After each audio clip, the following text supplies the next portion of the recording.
Welcome back to Hardball. David Corn and Mother Jones Magazine have done it again. In today's article on the GOP feud between Rand Paul and Dick Cheney, they have unearthed audio of Rand Paul on a radio show in 2009 saying Cheney and his penchant for torture are hurting the Republican Party. I think it's kind of hard to believe that we would go around the world to defend freedom and torture people. They're so totally opposite that I just can't imagine that's what America would stand for. And while John McCain and I would disagree on a lot of issues, the one thing he has had the guts to do is stand up and say, look, I was tortured, and this is not what America should stand for. And if Republicans can't understand that, if Republicans want Dick Cheney to be sort of the representative of our party still defending torture, which is not something America stands for, it's just another way to shrink the Republican Party. There's a revolution coming, certainly a civil war in the Republican Party. And this comes, you just heard from Rand Paul, comes on top of Monday's Mother Jones exclusive headline. Rand Paul says Dick Cheney pushed for the Iraq war so that Halliburton would profit. So we have the early frontrunner of the GOP 2016 field calling the last Republican vice president a war profiteer and a liability to the party to boot. There's a reckoning, I've said, coming for the Republican Party on national security, on war and peace. And it looks like Rand Paul and Dick Cheney are the main card on this fight. Joining me right now is David Corn, Washington Bureau Chief for Mother Jones Magazine and an MSNBC political analyst, and the great Clarence Page, who's columnist for the Chicago. Gentlemen, let's talk about this.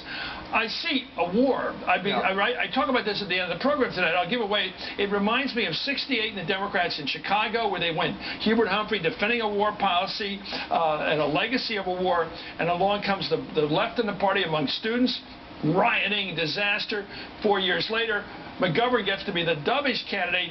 The regular party members say we're voting for Nixon, a complete disaster. Is the Republican Party reaching an Armageddon point where they got people like Rand Paul saying Iraq was a frickin' disaster? We can't have people in there who want to do it again. And Dick Cheney coming out of wherever he hides and coming out and like Freddy Krueger back again, pushing war again. Not only pushing war, he wants to go to Iran, he wants to go to Syria, he wants to go to Ukraine. How can they avoid this fight now? I don't think they can, and it's not just a dispute of policy.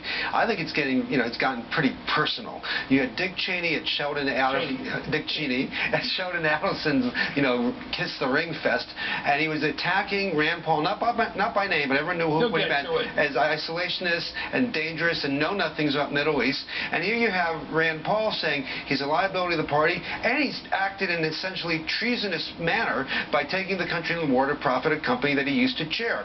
This is not a good faith policy dispute. This is really personal. Yeah. Wow, it's going along with a policy dispute over what the role of American military force should be throughout the world. So this is going to be bloody. There is no resolution to your question. No, I think this is not only personal, it is, to me, fundamental. Was the Iraq war a good move or a smart move that cost almost 200,000 lives? Rachel Maddow, my colleague here at 9 o'clock every night, pointed out there's a lot of economic motivation to war.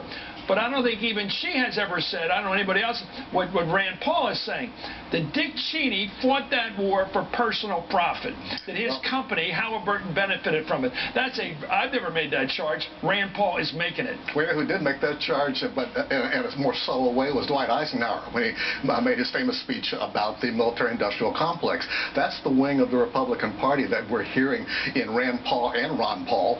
And I have a question about how strong it is right now. I think it is stronger. I think that the public and Republicans are more isolationist than they were 4 years ago or 8 years ago. But have they swung that far yet? Let's watch what used to happen. Ron Paul, the senior Paul, would come out against war. He'd take a shot at Iraq, and immediately Rudy Giuliani would jump up like a jack-in-the-box and put him down by just saying 9/11. Here it is. Senator Rand Paul's father, Ron Paul, was a pariah in the debate stage in 2008 in the Republican primary battle because of his isolationist views. He didn't like the Iraq war. Well, Rudy Giuliani used to take particular umbrage on that and always used the opportunity to remind voters of Rudy's role on 9/11. Let's watch the old game. We need to look at what we do from the perspective of what would happen if somebody else did it to us. Are you suggesting we invited the 9/11 attack, sir?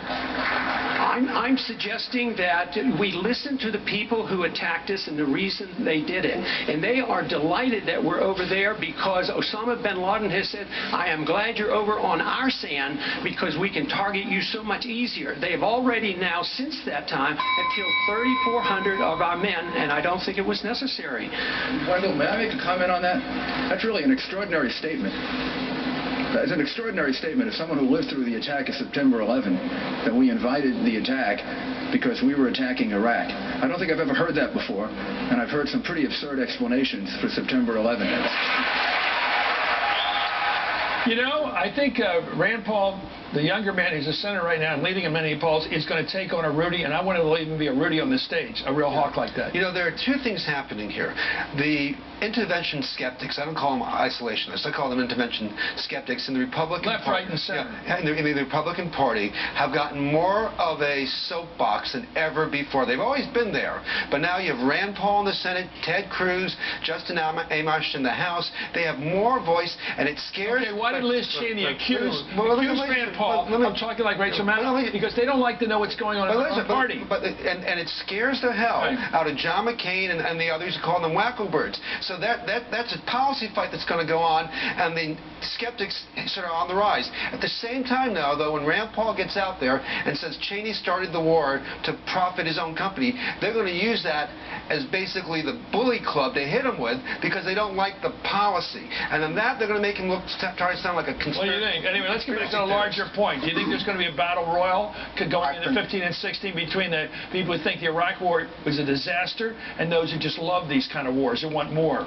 In the primaries, this can benefit Rand Paul because he's about the only Republican candidate right now who holds that kind of a position. So that sets him apart from the rest of the pack. Four hawks and one dove.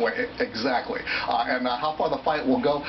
Probably not that far in my view. I mean, Republicans have a remarkable ability to pull back together again eventually, but how far they will go at this point in this era of the Tea Party remains to be seen. Well, I think it's a fight worth having. On the right, could it be that the Republican Party is about to have what the Democrats had back in '68 and '72, a battle to the death over a war?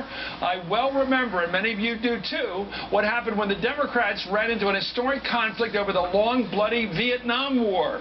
In 1968, they stuck with the war policy of Lyndon Johnson, running his vice president for commander-in-chief. Hubert Humphrey could never unite the Democratic Party on that basis. In 1972, the Democrats ran the country's leading anti-war figure, Senator George McGovern, for president. He, too, failed to unite the party. Richard Nixon was reelected overwhelmingly. Will this happen to the Republicans in 2016? Will they run Rand Paul and have the hawks fly the coop? Will they run a hawk and have the anti-war faction growing all the time say, we made a mistake with Iraq, we're not doing it again? As of now, it looks like this fight is unavoidable, and you and I will be watching with excitement.